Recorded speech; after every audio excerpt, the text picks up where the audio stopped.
지금은 전혀 예상치 않은 재난이 상시적으로 발생하는 이른바 뉴노멀의 시대입니다. 생방송 현장 리포트 날은 저희 KBC가 준비한 신개념 재난 방송입니다. 국민들의 생명과 안전, 재산, 심리적인 피해가 발생하는 곳은 물론 발생이 예상되는 지역까지 찾아가겠습니다. TV와 유튜브 생방송을 통해 지역의 한계, 편성의 한계, 정보의 한계를 뛰어넘는 재난 현장 리포트를 준비하겠습니다.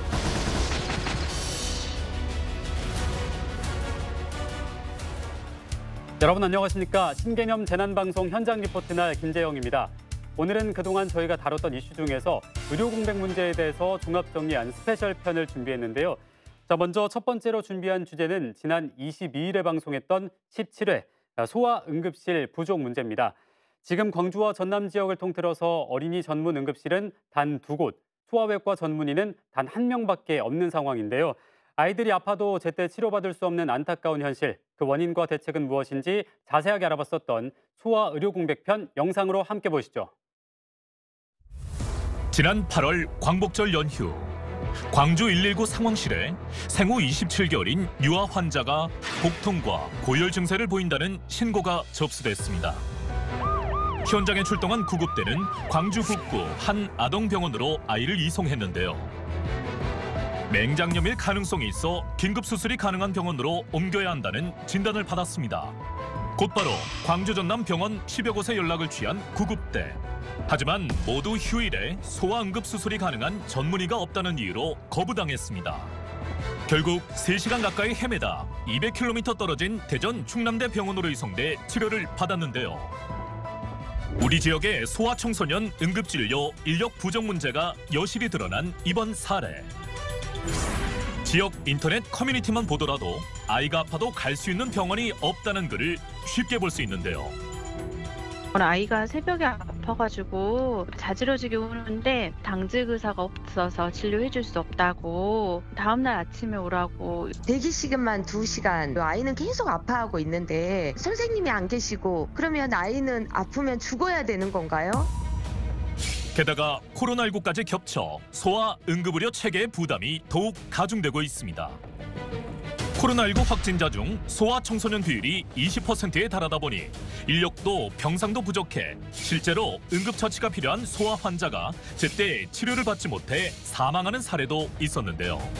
지금 인력 부족으로 인해서 응급실을 좀 일시적으로 새벽에는 완전히 완벽하게 의료 서비스를 못 해주는 상황이긴 합니다. 금년까지 버티는데 아마 내년은 아마 조대병원도 못 버티지 않을까. 중증 환자들이 있잖아요. 더 중요한 쪽으로 이제 인력을 배분할 수밖에 없는 상황이기 때문에.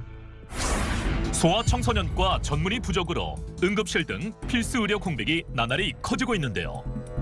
더 이상 물러설 곳이 없는 소아 청소년 의료 공백 문제. 근본적인 대책 마련이 절실합니다. 네, 코로나19와 인력 부족이라는 악재가 겹친 것 같은데, 사실 다른 큰 수술도 아니고 맹장염 수술을 위해서 3시간을 헤매다가 결국 대전까지 가서야 이 수술을 받을 수 있었다는 게 의료 강국인 대한민국에서 벌어졌다는 게 참 믿기지가 않는 것 같은데 어떻습니까? 그러니까 지금 VCR을 보면 저는 그 재난 안전하는 사람으로서 굉장히 충격적이거든요. 우리나라의 의료 체계가, 의료 기술이 세계적인 수준이고, 우리 소아암 치료 완치율이 85%가 넘어가는데, 네. 이런 기술이 있는데 이런 의료 공백이 있다는 것은 정말 심각한 것 같고요. 제일 큰 문제는 지금 소아외과 방금 말씀하셨지만 맹장염 같은 경우는 간단한 수술이거든요. 그러나 네. 아이들의 맹장염 같은 경우에는 또 치료가 또 틀리기 때문에 소아외과 전문의가 광주 전남에서 단 1명밖에 없다는 것이 이게 지금 슬픈 일이죠. 네, 그렇죠. 이 사실 아이가 만약에 광주가 아니라 네. 조금 더 먼 지역, 조금 더 남쪽에 있는 지역에서 좀 아이가 아팠다면 얼마나 더 끔찍한 일이 발생했을지가 참 걱정이 되는데요. 재난 안전은 항상 이렇게 가설을 가지고 얘기를 해야 되는데, 네. 한번 가설을 한번 봐볼까요? 만약에 여수에서 저렇게 아이가 아팠다라고 할 때, 여수에서 아이가 아프면 어떻게 됩니까? 바로 처음부터 충남대 병원으로 가는 게 아니죠. 그렇죠. 아이가 아프면은 가까운 여수의 병의원에 갈 거 아닙니까? 네. 그런데 이건 소아외과 전문의가 외과 전문의가 진료를 해야 된다. 그래서 가까운 순천 의료원으로 갔어요. 근데 순천 의료원에는 소아외과 전문의가 없네요. 그럼 전대병원에 계신다고 해서 갔는데 전대병원에 그 소아외과 전문의가 한 분밖에 없죠. 예, 한 분밖에 네. 안 계시는데 이분이 그때 당시에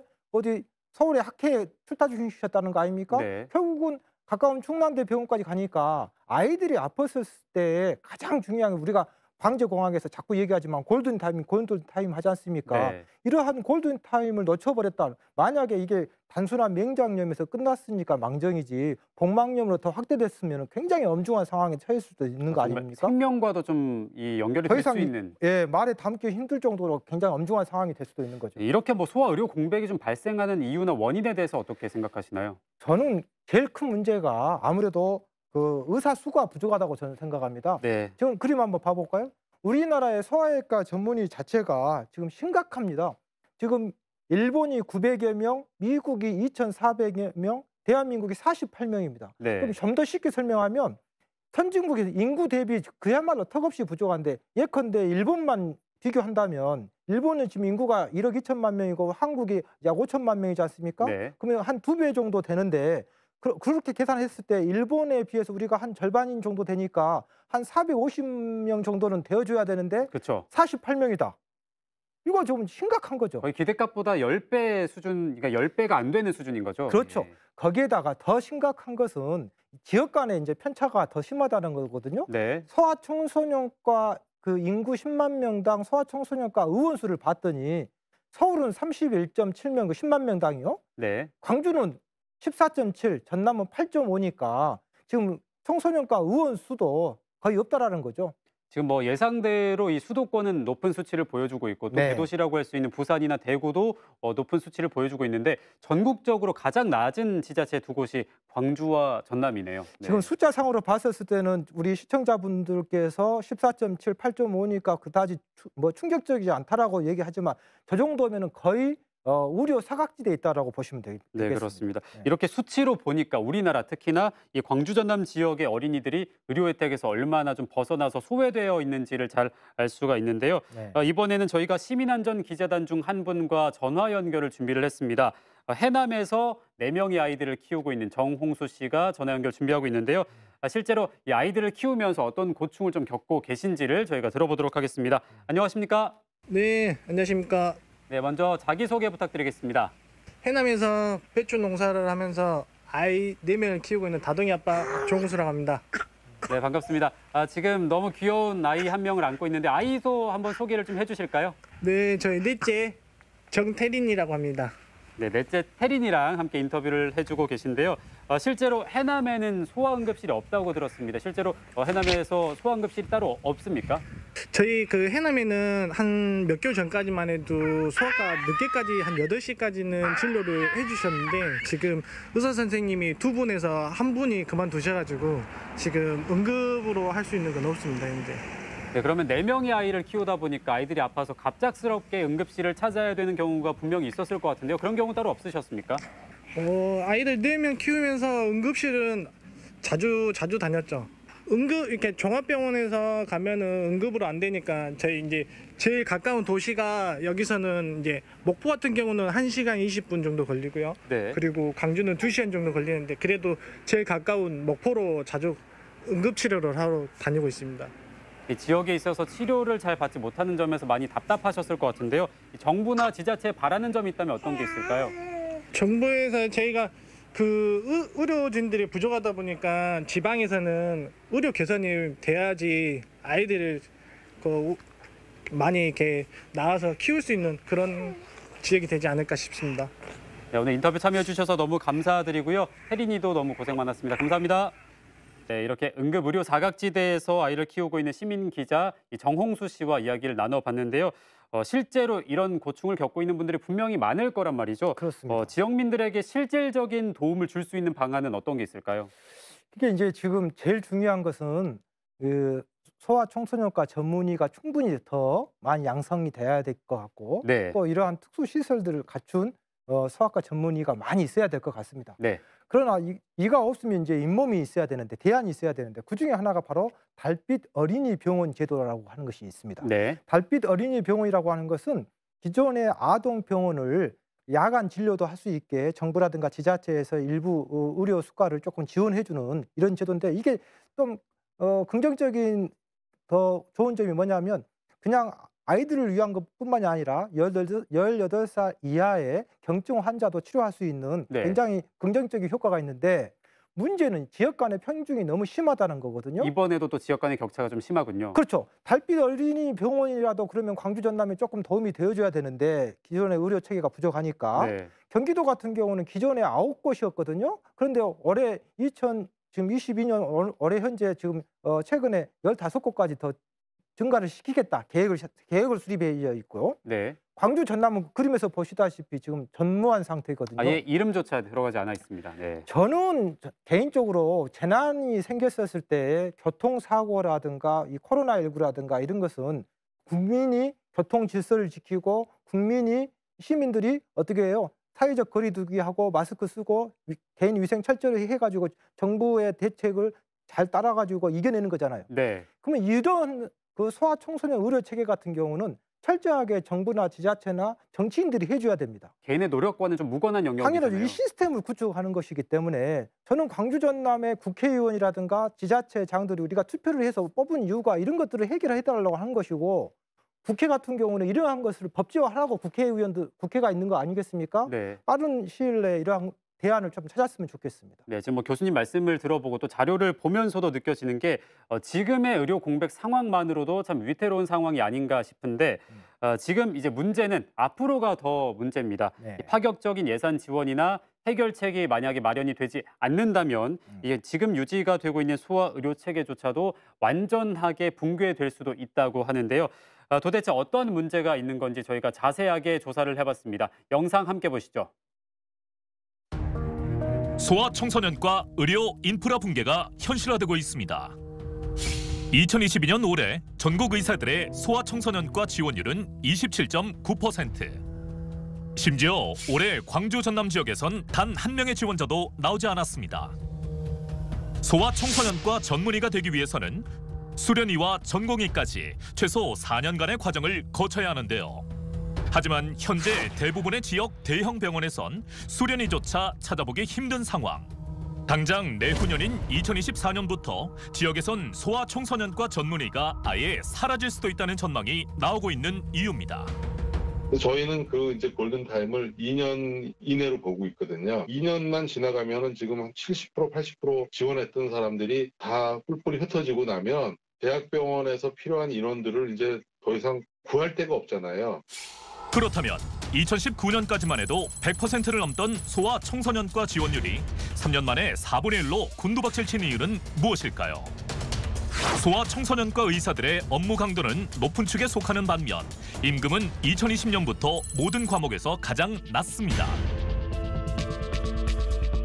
낮은 수가 탓에 많은 수의 환자를 봐야만 병원이 운영되는 소아과의 특성 때문인데요. 정부는 소아 의료 체계 붕괴를 막기 위해 수가 인상 등을 검토하고 있지만 근본적인 해결 방안이 될 수는 없다는 지적이 나오고 있습니다.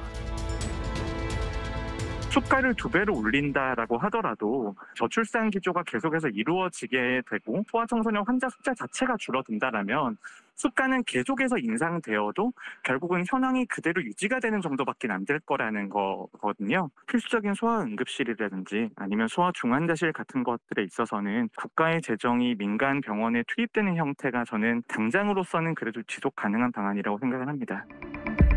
이미 현재 진행형인 소아청소년과 의료붕괴 위기. 정부 차원의 특단의 대책 마련이 필요한 때입니다. 네, 더 고된 일을 하고 돈을 더 받지 못한다면 누구나 좀 꺼려할 것 같다는 생각은 드는데 사실 이 추세라면 2024년에는 우리 지역의 소아청소년과 전문의가 아예 사라질 수도 있다는 게 정말 충격적이었습니다. 지금 현장 일선에서 이런 심각한 현실을 온몸으로 직접 느끼고 계신 분이 있다고 하는데요. 현장에 나가 있는 한웅희 리포터가 직접 만나서 자세한 이야기 들어보도록 하겠습니다. 한웅희 리포터. 네, 저는 지금 광주 전남대병원 소아과 외래진료센터에 나와 있습니다. 이쪽으로 보시면 현재 소아청소년 외과 수술을 맡는 소아외과 담당 교수는 단 한 명에 불과합니다. 이 말은 곧 광주 전남 지역의 소아청소년 54만 명의 외과 진료를 단 한 명이 맡고 있다는 건데요. 이로 인한 애로사항은 어떤 것들이 있는지 전남대학교 소아외과 이주연 교수님께 직접 들어보겠습니다. 교수님 안녕하십니까? 안녕하세요. 네, 저희가 광주 전남 지역에 소아외과 전문의가 한 명밖에 없다라는 사실이 좀 믿기지가 않는데 정말인가요? 네, 지금 현재는 저 혼자 일하고 있습니다. 그럼 왜 혼자밖에 없게 되신 건지? 몇 년 전에는 조선대랑 제주대에도 이제 계셨던 걸로 알고 있는데요. 이제 몇 년 전에 그만두시고 나서는 충원이 되지 않는 걸로 알고 있습니다. 그러면은 혼자 전부 진료를 보셔야 되면 굉장히 바쁘실 것 같은데 실례지만 혹시 하루를 좀 어떻게 보내고 계신가요? 보통 아침에 출근하면 이제 전날 밤에 있었던 환자들한테 어떤 일이 있었는지 차트를 확인을 하고 이제 컨퍼런스나 회의 같은 게 보통 아침에 있기 때문에 참석을 하고 나면 이제 8시 반부터는 수술이 있어서 수술에 들어가고 그다음에 화요일이나 목요일은 외래가 있으니까 또 외래 들어가고 끝나고 나면 회진을 돌고요. 이제 그 와중에 응급실에 또 응급한 환자가 있다고 하면 수술 어레인지를 또 하고 수술을 또 진행하고 이제 그러다 보면 하루가 정신없이 지나갑니다. 정말 혼자 모든 걸 다 하려다 보시니까 정말 하루가 정말 너무 짧게 느껴지실 것 같은데 그러면 그런 인력 부족으로 인해서 생기는 가장 심각한 문제는 뭔가요? 일단 지금 소아 수술을 제가 혼자 다 하고 있어서 이제 외과 안에서도 제가 수술을 많이 하는 편인데 제가 학회 같은 데 가게 되면 이제 자리를 빌 수밖에 없는 상황인데 그러면 이제 커버할 인력이 없다는 게 가장 큰 문제인 것 같습니다. 교수님이 보시기에 아직까지도 인력 확충이 안 되고 있는 이유는 어떤 게 있을까요?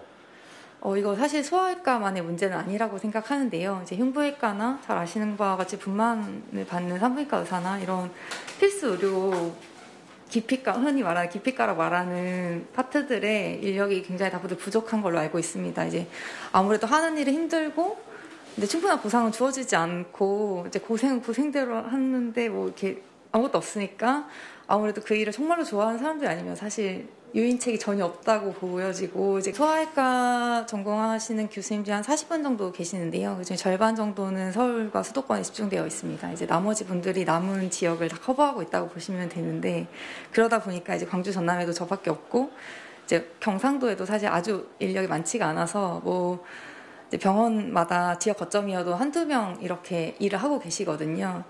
이제 아무래도 이제 그 상황이 그러다 보니까 새로 소아외과 전공하는 펠로우 선생님들도 1년에 많아야 3분 이렇게 계시는데 이제 그분들이 이제 마치고 나서도 지방에 가고 싶어 해야지 지방에 사람들이 채워지는데 별로 그렇게 하고 싶어 하지 않은 사람들이 많으니까 더 어려운 것 같습니다.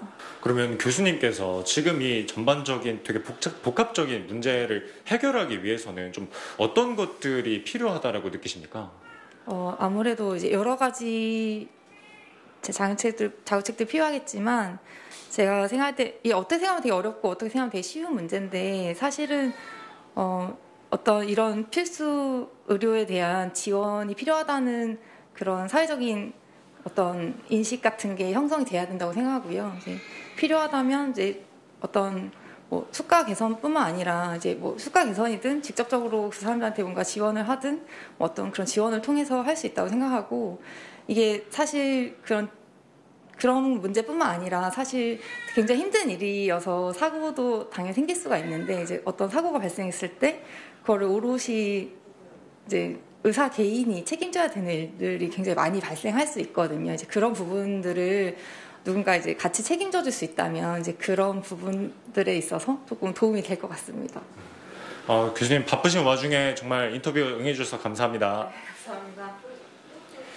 네, 지금까지 전남대병원 소아과 외래진료센터에서 리포터 한웅이었습니다. 네, 귀한 시간 내주신 전남대학교 이주연 교수님 그리고 한웅이 리포터 잘 들었습니다. 이게 참 돈이 되지 않기 때문에 병원에서 소아외과를 운영하지 않으려고 한다는 게 참 이해는 되지만 좀 씁쓸하기도 한데요. 어떻게 보셨나요? 일단은 우리 이주연 교수님 너무 고생이 많으실 것 같고요. 네. 우리나라의 지금 의료 체계에서 좀 문제가 있는 게 방금 말씀하셨던 것처럼 소아외과라든가 또 응급의료학과라든가 흉부외과라든가 신경외과라든가 어떻게 보면 생명과 직결되는 이런 과는 굉장히 경무부서 깊이 부서고 그야말로 언제까지 이분들한테 어떤 의료인으로서 어떤 사명감에 우리가 부탁만 드릴 것이냐. 그렇죠. 저는 조금 뭔가 획기적인 사회안전 시스템을 한번 바꿀 때가 됐다. 네. 참고로 일본이라든가 스웨덴 같은 경우를 한번 벤치마킹을 해보면 전체 의료비의 30%를 국가가 지원을 해주고 있고 재밌는 것은 소아청소년과의 전문의의 임금을 엄청 제일 높게 해놨습니다. 그러니까 어떻게 보면 유인책을 하는 거죠. 그렇죠. 저는 이게 이제 단순한 소아청소년과 전문의의 유인책으로 끝나는 것이 아니라 아까 전에 얘기한 것처럼 인구 절벽이라든가 또한 그 저출산 문제를 해결하는데 어떤 마중물 역할을 할 것이다. 이런 얘기를 하고 있고요. 아까 전에 영상에서 VCR에서도 얘기했지만 한 의료인이 이런 얘기 했잖아요. 이제 한 2년 남았다. 저는요. 이 골든타임이라는 약국 우리 방제용에 잡고 있는데 예컨대 영광 원자력 발전소가 정전이 돼서 멈추잖아요. 그러면은 자가 발전을 한 게 아니라 외부에서 전기를 공급해줘서 또 가동을 하는 거거든요. 그런데 바로 한 게 아니라 한 일주일 정도 걸립니다. 다시 재가동하는데. 그런데 이 소아청소년과 전문의 같은 경우는 우리 방제공학적으로 봤었을 때 지금 2년 후에 이제 멈춘다 하면 다시 재가동하려면 저는 10년 정도 걸릴 거라고 생각합니다. 왜냐하면 의대에 가야죠. 또 레지던트를 밟아야죠. 또 전문의 밟아야죠. 그래서 경력을 쌓아야죠. 그러면 한 10년 정도는 광주 전남에 의료 공백이 생기는 거지 않습니까? 저는 굉장히 엄중한 상황이라고 보는 거죠. 10년의 공백이 좀 만들어지지 않기 위해서는 지금 당장 좀 대책을 마련을 해야 된다는 말씀이시잖아요. 그렇습니다. 이게 지금 저희 방제공학에서 공공재라는 용어를 한 번씩 쓰거든요. 공공재라고 하는 것은 도로 같은 건 공공재죠. 도로를 우리가 살 수는 없는 거잖아요. 그것은 다중이 이용하는 시설이니까. 그런데 재밌는 것은 공공의료 서비스라는 용어가 있습니다. 바로 이런 것을 얘기를 하는 것인데 이거는 일반 어떤 의료 체계가 아니라 우리 대한민국 전체 5천만 국민이 생존할 수 있는 거기 때문에 공공재 개념으로 국가 차원에서 뭔가 정책이 시스템이 완비가 되어줘야 될 것 같습니다. 뭐 관련 정책이 하루빨리 좀 만들어졌으면 좋겠는데 최근에 이 관련 법안을 발의한 사안이 있었기 때문에 저희가 KBC 서울광역방송센터로 연결을 한번 해보도록 하겠습니다. 최근 소아응급센터를 지원하는 법안을 발의한 김홍걸 국회의원이 나와 계신데요. 정책적으로 또 입법적으로 어떻게 진행이 되고 있고 어떤 노력을 기울이고 있는지 말씀 들어보도록 하겠습니다. 안녕하십니까? 예, 안녕하세요. 김홍걸입니다.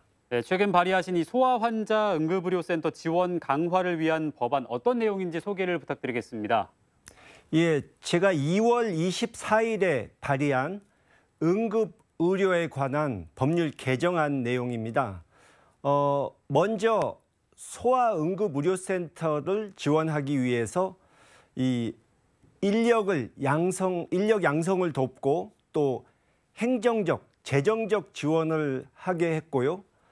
또 한편으로는 중앙응급의료위원회에 소아의료 경험이 있는 분을 위원으로 포함시켜서 정책에 반영을 할 수 있도록 했습니다. 저랑 송창영 교수님과 지금 이 소아응급의료 공백에 대해서 쭉 이야기를 나눴는데 의원님께서는 어떤 점이 가장 큰 문제라고 생각을 하시나요?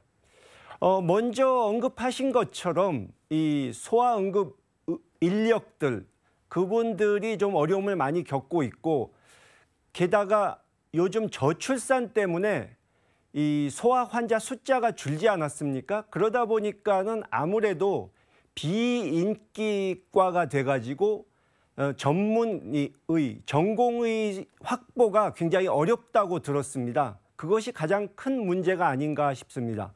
네, 만약에 이번에 법안이 통과가 된다면 실질적으로 이 소아 환자 응급의료 서비스에서 어떤 부분이 가장 크게 변화할 거라고 기대를 하고 계신가요? 아무래도 말씀드린 대로 행정적, 재정적 지원이 좀 가게 되고 인력이 좀 확충되면 일반 병원들이 소아 전문 응급의료센터를 운영하는 것을 기피하던 현상이 조금은 나아지지 않을까 생각합니다. 네, 지금 뭐 소아응급의료 같은 이런 필수 의료 인력 공백 해소를 위해서 많은 방안을 좀 생각하고 계실 것 같은데요. 이런 방안은 어떻게 좀 생각을 하셨을까요? 현재 이제 이 전문 인력을 양성하는 데 있어서 당연히 이제 정부와 지자체가 지원을 해야 되고 이 당장 급한 부분 이제 소아 응급의료 인프라가 전국적으로 하루아침에 확산되기는 좀 힘들기 때문에 일단은 그 어린이 전문 공공의료센터 같은 데와 일반 응급센터를 연계시켜서라도 초기에 적절한 치료를 받게 하기 위해서 이번 법안 통과를 최선을 다해서 노력하겠습니다. 네, 의원님 잘 들었습니다. 예, 감사합니다.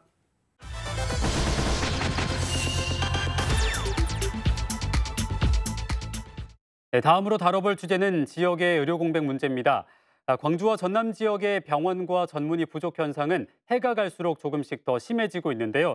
특히 코로나19가 길어지면서 그나마 운영이라도 됐었던 공공의료원이 이제는 존폐 위기에 놓여 있는 상황입니다. 붕괴 직전의 지역 의료, 그 원인과 대책을 자세하게 알아봤었던 지역의 의료 공백 문제, 영상으로 함께 만나보시죠.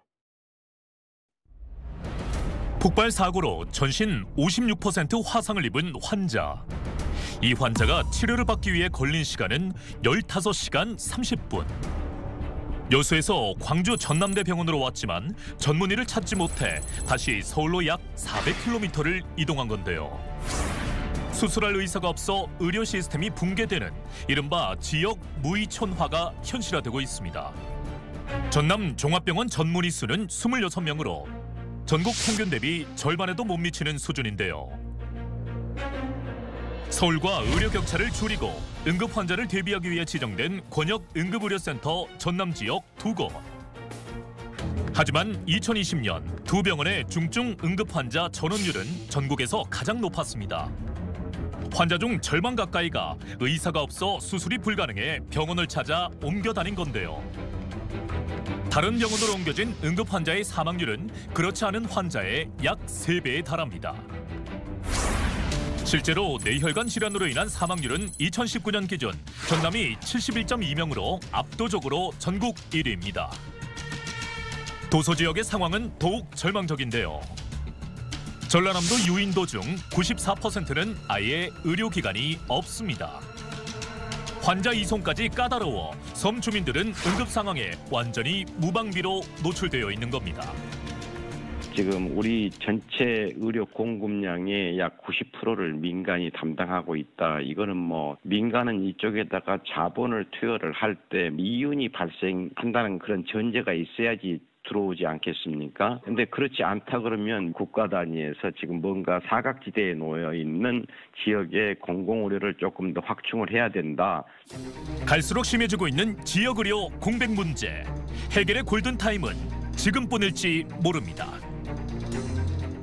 이 지역 의료 서비스의 공백이 지금 얼마나 심각한 수준인가요? 매우 심각하죠. 저는 이 오늘 주제인 지역 의료 서비스의 공백, 또 필수 의료의 문제, 이것은 어떤 의료 체계의 문제뿐만이 아니라 대한민국 전체의 어떤 지역 균형 발전이라든가 또 인구 절벽, 대한민국 어떤 연속적인 발전 이런 것들에 대해서 가장 근본적인 문제인 것 같은데요. 네. 먼저 지역별 건강 수명에 대해서 한번 보실까요? 네. 지역별 건강 수명 격차를 보시면 지금 약간 파란색이 수도권에 많이 있지 않습니까? 네. 이게 지금 지역별 건강 수명이라고 하는 것은 기대 수명에서 질병이라든가 어떤 장애를 받는 그 기간을 뺀 거거든요. 네. 선진국에서는 이 평균 수명보다도 건강 수명을 더 중요시 여기는데 지금 보시다시피 수도권은 약 72세까지 건강하게 살 수가 있는데 네. 지금 전남 같은 경우는 지금 빨간색이 많이 있지 않습니까? 특히 이 도서 벽지 쪽으로 가면 해남이라든가 영광이라든가 고흥이라든가 이런 데 보시면 빨간색이지 않습니까? 지금 확실히 파랄수록 오래 사는 거고 이 빨갈수록 이 건강 수명이 좀 낮다는 얘기인데 건강하게 결국은 지금 이 말은 지금 우리가 학계에서 보면 수도권과 이 전라남도 일부 도서 벽지 보면은 13세 정도 차이가 나거든요. 네. 결국은 건강하게 우리가 양질의 병원 서비스를 적절한 수준 높은 의료 기술을 우리가 받는다면 더 많이 살 수가 있는데 더 살 수 없다. 결국은 심각한 지금 의료 서비스의 불균형에 우리가 살고 있다. 이것은 어떤 국가 전체의 국민들의 어떤 기본권, 행복 추구권 이런 것들을 침해 당할 수도 있다고 보는 거죠. 지금 광주와 전남 같은 경우에는 지금 심각한 게 22개 시군 중에서 네. 30분 이내에 도달할 수 있는 것이 자그마치 5개밖에 안 되고 나머지 17개의 시군은 30분 이내에 도달할 수가 없기 때문에 네. 심각한 문제가 있는 것이고 지금 영상에서 보시는 바와 같이 전남, 읍명동 297개의 기준을 봤었을 때 더 심각하죠. 산부인과 도착 불가가 77%, 소아청소년과 도착 불가가 73%. 그러니까 30분 이내에 의료 서비스를 받을 수 없는 것이 이렇게 좀 심각하다는 것이죠. 도착 불가가 77, 73%에 좀 이렇게 수치가 나온 거고 이렇게 좀 의료 공백이 좀 심해지는 이유를 어떻게 분석하셨을까요? 절대적으로 그 의료 서비스, 의료 시스템이 문제가 있는 거죠. 병원 수라고 저는 보는 것이죠. 네. 지금 난이도가 높은 지금 상급 종합병원 현황이 보이는데요. 모니터에. 지금 상급 종합병원이라고 하는 것은 고급 수준의 그 수술을 할 수 있는 종합병원을 의미하는 거거든요. 네. 광주 같은 경우는 전남대병원과 조선대병원이 있고 전남은 통틀어서 화순 전남대병원 하나밖에 없습니다. 네. 자, 문제는 광주 같은 경우는 어떻습니까? 광주의 동구 쪽에 지금 2개가 있기 때문에 방금 전에 말씀드린 것처럼 골든타임 이내에 접근하는데 30분 이내에 접근하는데 또 한계가 좀 있을 수 있고 그렇죠? 네, 특히 이 차가 좀 많이 밀리는 시간대 그렇습니다. 30분 내에 도착하기 쉽지가 않잖아요. 그렇습니다. 자, 그런데 문제는 전남은 더 심각하죠. 지금 화순 전대병원이 하나밖에 없는데 지금 서구권 같은 경우에 굉장히 접근성이 떨어지고 네. 동구권 같은 경우도 좀 가까운 것 같지만 사실은 동구권 같은 경우 여수 광양 같은 경우에는 산단을 가지고 있습니다. 네. 그러면 그만큼의 안전 사고의 빈도가 높겠죠. 환자 발생 가능성이 높아지는 거잖아요. 높아지죠. 그러면 그만큼의 의료 서비스가 더 보강이 되어줘야 되는데 이것이 지금 굉장히 심각한 것 같습니다. 참 우리나라 하면 사실 전 세계적으로도 의료 선진국으로 좀 많이 분류가 되고 또 굉장히 유명하잖아요. 우리나라의 의료 서비스가. 그럼에도 불구하고 이렇게 좀 병원 수가 부족한 이유에 대해서 뭐라고 생각하시나요? 이게 정말 지금 아이러니컬한 얘기인데 우리나라의 의료 수준이 굉장히 높습니다. 네. 그러니까 병상 수를 봐도 우리나라의 병상 수가 OECD 평균 전체 OECD 평균보다 3배나 많습니다. 평균보다 3배가 많은 정말 많은 거잖아요. 병상 수가 그렇죠? 엄청나게 많고 또 MRI라든가 CT라든가 이런 고급 장비들이 OECD 평균보다 월등히 높습니다. 그러니까 병상 수와 또 고급 장비까지 좀 갖춰진 게 바로 우리나라의 의료 서비스인데 더 재밌는 것은 매년 1년에 병원 수가 2%씩 증가를 하고 있기 때문에 네. 어떻게 보면 의료 강국이거든요. 문제는 300명 이상의 종합병원 수준의 그런 것에 접근할 수 없는 지역이 우리나라의 12개 지역이라는 얘기죠. 네. 이것은 4년 전보다 지금 2개가 늘어났기 때문에 심각한 전체적인 우리나라의 의료 시스템이라든가 수준은 높아졌는데 지역 불균형이 굉장히 심하다. 어떻게 보면은 국회라든가 중앙정부라든가 우리나라 정치적으로 정책적으로 조금만 보완한다면 얼마든지 이게 지금 의료 선진국의 어떤 그 베니핏을 우리가 활용할 수가 있을 것 같은데 그렇죠. 좀 심각한 것 같고요. 더 지금 문제가 화면 한번 보실까요? 네. 지금 지역별 산부인과 소아과 의원 수인데 지금 이게 여성 10만 명당 지금 이 문제거든요. 서울 같은 경우에 그 산부인과가 16명. 그죠? 16개. 네. 그다음에 그렇죠. 전남은 5.5개입니다. 거의 3배가 넘게 차이가 나고 있는 거네요. 심각하죠. 소아청소년 청소년과 의원 수 같은 경우도 서울은 31.7개고 전남은 8.5개지 않습니까? 네. 저는 이게 지금 뭘 의미하냐면 한마디로 얘기해서 광주 전남 쪽에서는 얘도 날 수도 없고 또 얘들은 아프지도 않아야 된다는 것밖에 안 되는 거거든요. 그렇습니다. 좀 심각한 문제가 있는 거죠. 사실 뭐 우리나라 출산율도 문제인데 이런 좀 의료 시스템이 잘 갖춰지지가 않는다면 아이 낳기가 쉽지가 않잖아요. 그러니까 지금 우리나라가 지금 저출산 때문에 걱정이고 특히 지역의 저출산 이거 인구 절벽이 지금 심각하다고 하잖아요. 네. 그럼 근본적인 이러한 것들을 먼저 시스템을 애를 낳을 수 있는 환경, 애들이 아파도 문제가 없는 환경을 만들어줘야 되는데 그런 것들은 전혀 인프라는 만들어 놓지 않고 무조건 애가 없어서 인구 절벽이 문제다. 이것은 말이 안 되는 거죠. 그렇습니다. 이렇게 저희가 뭐 좀 이 화면을 보면서 통계 수치를 보니까 지역의 의료 공백 문제가 얼마나 심각한지가 좀 한눈에 들어온 것 같은데요. 이번에는 실제로 의료 서비스 혜택에서 좀 제외된 이 섬 지역에 살고 계신 분들은 어떤 고충을 겪고 있는지 대화를 좀 나눠보도록 하겠습니다. 완도와 신안에 거주하고 계시는 시민안전 기자단 분들과 각각 이야기를 좀 나눠볼 텐데요. 자, 먼저 완도 금일도에 계시는 김희정 시민 기자님과 대화 나눠보겠습니다. 안녕하십니까? 네, 안녕하세요. 네, 먼저 자기소개 부탁드리겠습니다. 네, 저는 완도 금일도에 살고 있는 김희정입니다. 네, 지금 금일도에는 어떤 의료시설들이 좀 들어와 있습니까? 의원이 2개가 있고요. 보건소 1개가 있습니다. 네, 그러면 그 병원까지 가기에는 좀 얼마나 걸리실까요? 섬 안에 있는 병원은 가장 먼 곳은 20분 정도 걸리는데 뭐 응급실이나 수술을 해야 할 수 있는 병원은 배로 20분 타고 나가서 차량으로 40분 이상 이동을 해야 됩니다. 1시간 이상 걸리는 거죠. 네, 그러니까 이 섬에서 좀 나가서 종합병원으로 가려면 최소 1시간, 길면 1시간 이상이 걸리는 상황인 거잖아요. 네네. 네, 그럼 응급 상황이 만약에 발생을 했을 때는 어떻게 대처를 해야 될까요? 주중에 날씨가 좋은 날에는 119 구급차를 통해서 연계로 강진이나 완도병원으로 가는데 또 닥터 헬기를 타고 가거나 112 헬기를 통해서 목포와 전남대병원으로 이송하는 걸로 알고 있습니다. 야간에 날씨 좋은 날에는 선해기를 타고 가는데 나쁜 날에는 해경선으로 이송하는 걸로 알고 있습니다. 네, 그럼 실제로 이 섬에서 거주하시면서 응급 상황이 발생했던 적이 있을까요?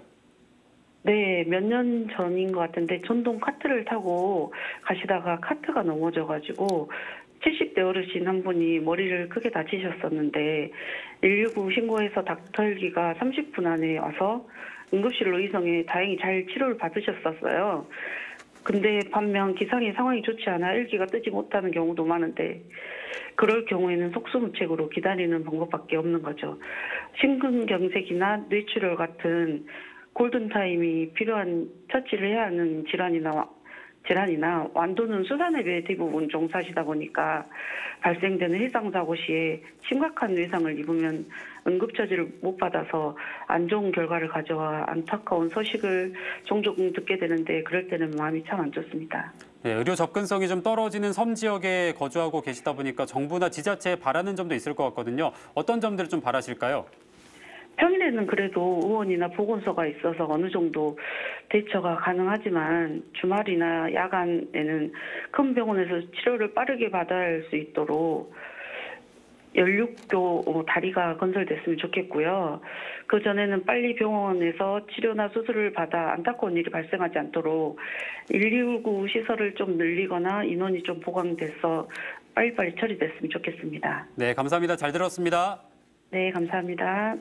네, 이번에는 전라남도 서남단 끝에 있는 섬입니다. 바로 신안 가거도에 거주하고 계시는 임세국 시민 기자님과 대화 나눠보도록 하겠습니다. 안녕하십니까?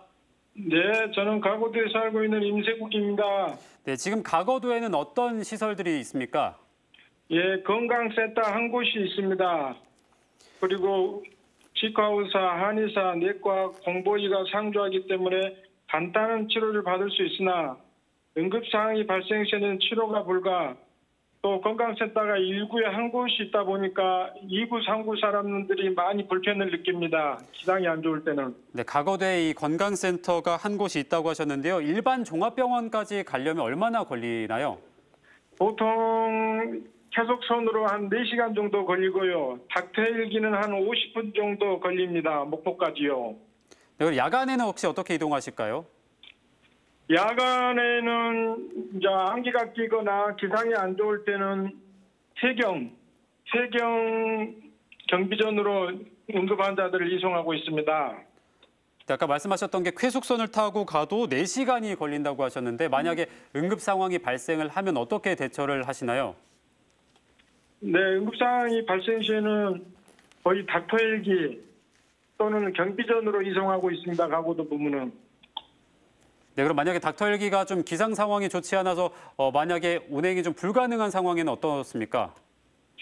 사실상 기상이 안 좋을 때는 극단적인 얘기지만 그냥 여기서 생을 마감한 사람도 있고 그럽니다. 참 안타까운 부분입니다.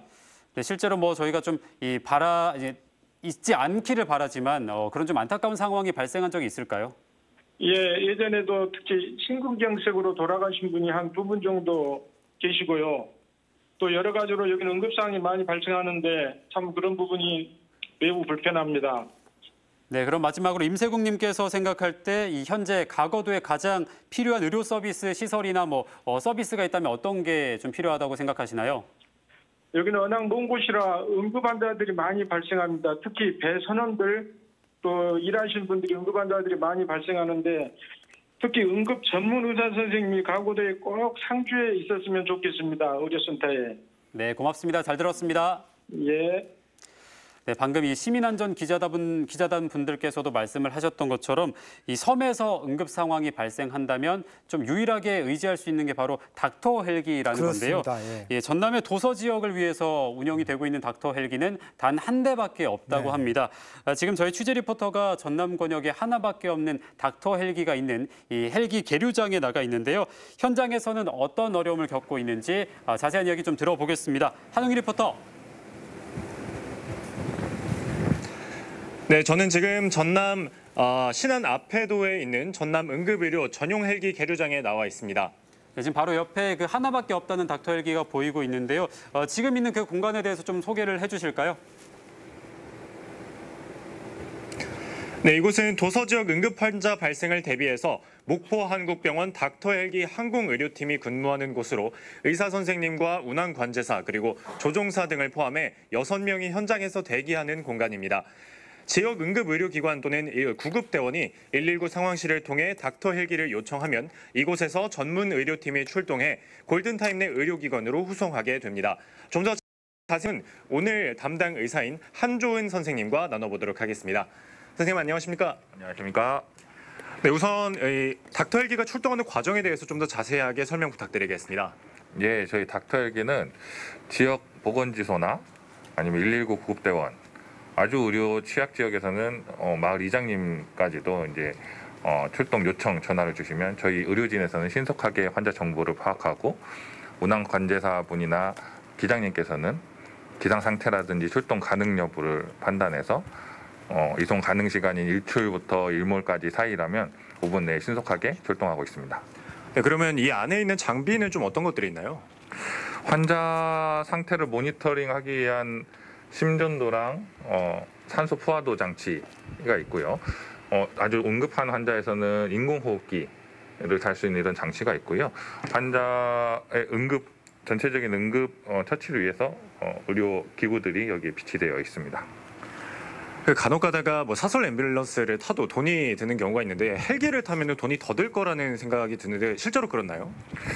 아니요, 그렇지 않습니다. 저희 응급 헬기는 중증 응급 환자의 그 생존율 향상을 위해서 국가에서 직접 운영하는 시스템이기 때문에 전혀 비용은 들지 않고 있습니다. 그렇기 때문에 필요하다고 생각될 시에는 언제든지 저희 응급 헬기를, 닥터 헬기를 이용해 주시면 좋을 것 같습니다.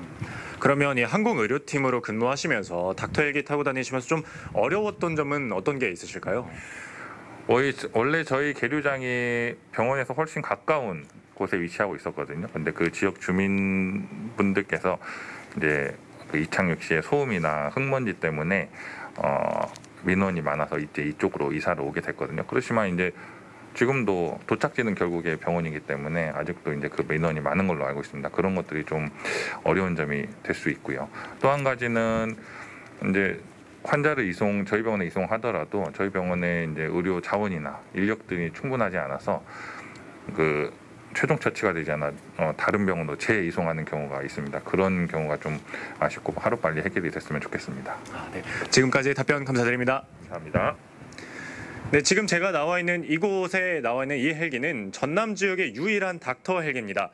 2,000곳이 넘는 섬과 험준한 산에서 발생하는 응급 환자를 이 한 대로 모두 대응하고 있는 겁니다.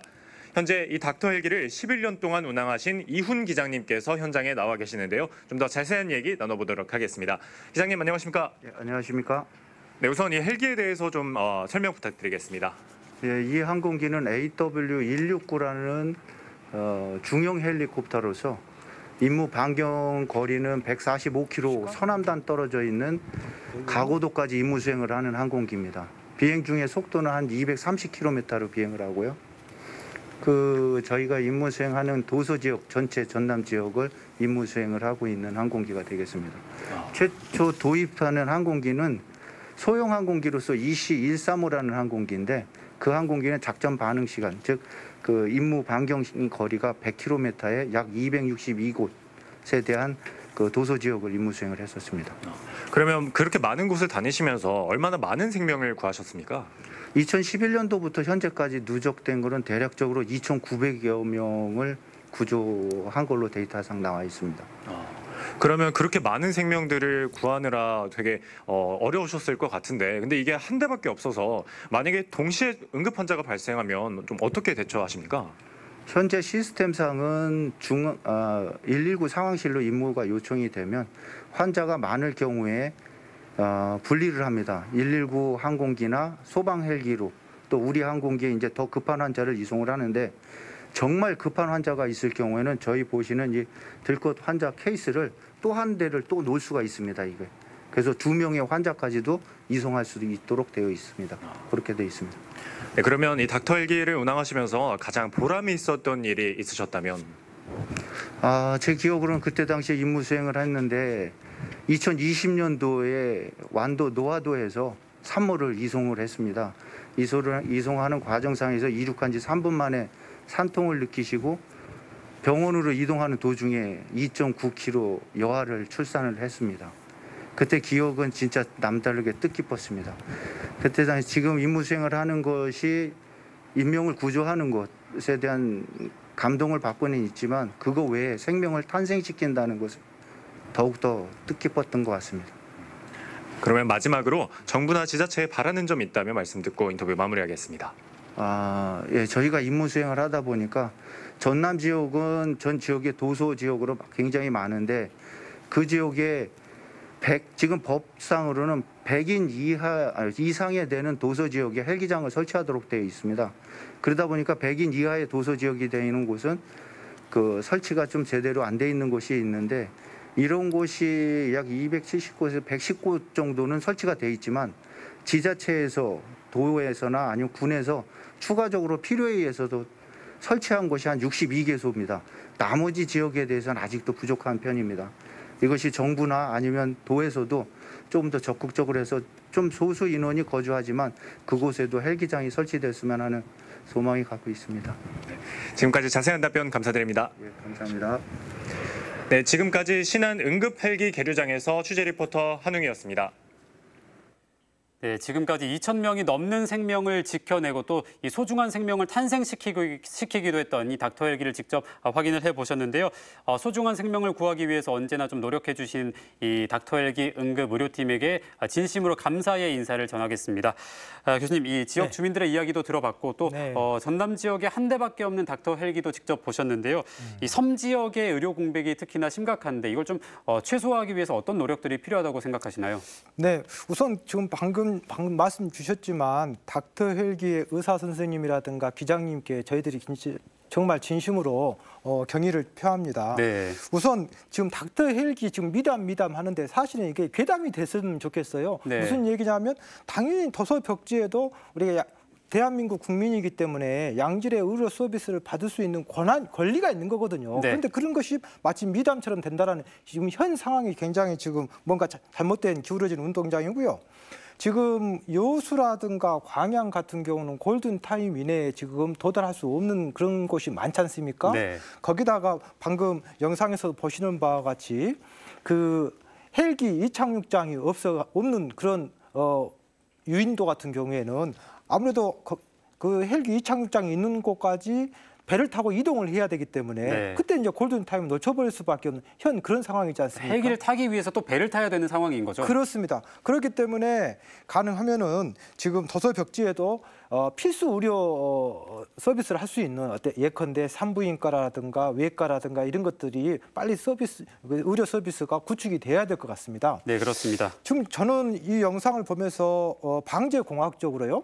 지금 전남 같은 경우에는 닥터 헬기가 단 한 대지 않습니까? 그렇죠. 이건 방재공학적으로 굉장히 지금 심각한 문제가 있는 겁니다. 무슨 얘기냐면 우리가 낙하산을 탈 때에 낙하산 하나가 있는 것이 아니라 항상 비상용 낙하산을 우리가 하나 더 갖고 있죠. 네. 그다음에 비행기라든가 대형 선박도 뭐예요?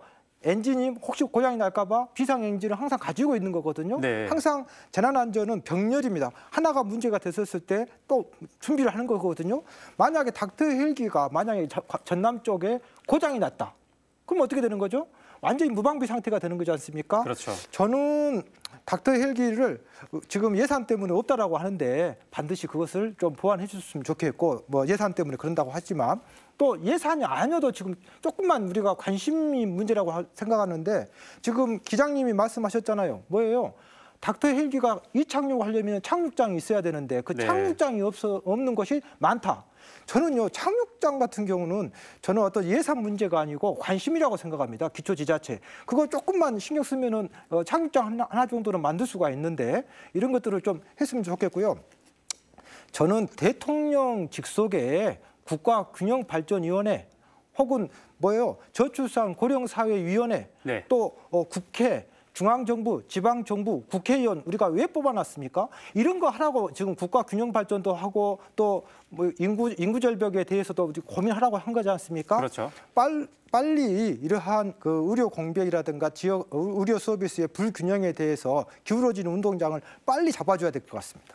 네, 특히 이 고령 인구가 많고 또 섬이 많은 전남이기 때문에 닥터 헬기가 단 한 대밖에 없고 또 착륙장이 많지 않다는 게 참 마음이 아픈 것 같은데요. 이런 노력에도 불구하고 이 지역 의료 사각지대가 정말 빠른 속도로 커져가고 있습니다. 코로나19 이후에 그나마 좀 미약하게라도 유지가 되고 있던 공공의료 서비스도 이제 조금씩 사라져가고 있다고 하는데요. 저희가 자세한 내용은 영상에 담아봤습니다. 영상 함께 보시죠. 의료 사각지대인 농어촌 지역에서 응급실, 외과 수술 등 필수 의료 서비스를 제공하기 위해 설립된 공공의료원. 하지만 코로나19의 장기화로 존폐 위기에 놓이게 됐습니다. 지난 2년여간 감염병 전담병원으로 운영하다 보니 평균 의료 수익이 약 29%포인트 감소해 손실액은 막대한데 정부에서 지원하는 손실보상금은 턱없이 부족하기 때문인데요. 코로나 전담병원으로서 일반 진료 기능이 상실하다 보니까 해제되고 난 뒤에 50% 미만으로 병상 가동률이 떨어져 있는 상태거든요. 환자가 떨어지고 직원들은 그대로 존재하고 있기 때문에 여러 가지 병원 경영에 어려움이 뒤따른 수밖에 없죠. 정상 회복까지 도와주기 위해서는 최소한 2년에서 3년은 걸린다. 공중보건의 인력 부족 문제도 심각합니다. 현재 의료 취약지의 경우 대부분 군복무 대신 의무 복무하는 공중보건의가 배치돼 의료 서비스를 제공하고 있는데요. 의학전문대학원이 생긴 이후 공중보건의 전체 인력은 60%포인트 이상 줄어든 상황에서 코로나19 확산으로 감염치료 담당 업무까지 과중되고 있습니다. 지소에서 이제 진료 보는 거 외에도 신속항원 검사나 PCR 검사도 투입이 됐었고 파견도 있어가지고 계속 로테이션으로 돌아갔었어요. 업무량이 많이 늘어났죠. 병원도 약국도 없는 전남 지역 166개의 섬에 1년에 4차례씩 순항하며 유일한 의료 서비스를 제공하고 있는 병원선 역시 상황은 마찬가지인데요.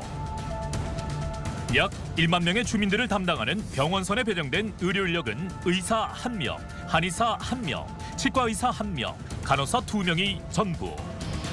그런데 이마저도 코로나19로 의료 인력이 부족해지면서 제대로 운영되지 못하고 있습니다. 코로나19 장기화로 처참히 붕괴되고 있는 지역 공공의료. 의료 사각지대에 내몰리고 있는 도서 지역 주민들을 위한 대책이 시급합니다.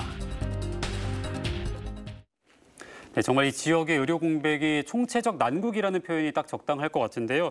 이런 지역 의료의 좀 정상화를 위해서 어떻게 좀 노력을 기울여야 될까요? 글쎄 이제 우리가 외국의 선진 시스템들을 우리가 한번 좀 고민해봐야 될 것 같은데 네. 우리나라의 지금 전체 의료에서 90% 이상이 민간 의료에 지금 의존하고 있지 않습니까? 네.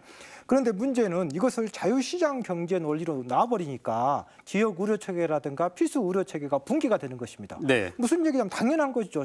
자유시장 경제 논리로 본다고 하면. 그러니까 병원을 지을 때 당연히 환자가 많은 곳에서 당연히 지을 거고 의사도 돈 벌려고 꼭 돈 때문에 그런 것은 아니지만은 결국은 수도권으로 몰릴 수밖에 없는 현 시스템이지 않습니까? 네. 지금 영상에서 나온다시피 전체 서울 진료 전체 중에서 약 자그마치 37%가 지방에서 올라오신 분들이거든요. 결국은 이것은 지방의 의료 서비스의 공백뿐만이 아니라 수도권의 의료의 마비가 나올 수도 있는 거거든요. 결국은 국가 차원에서 이거 고민해야 될 것 같습니다.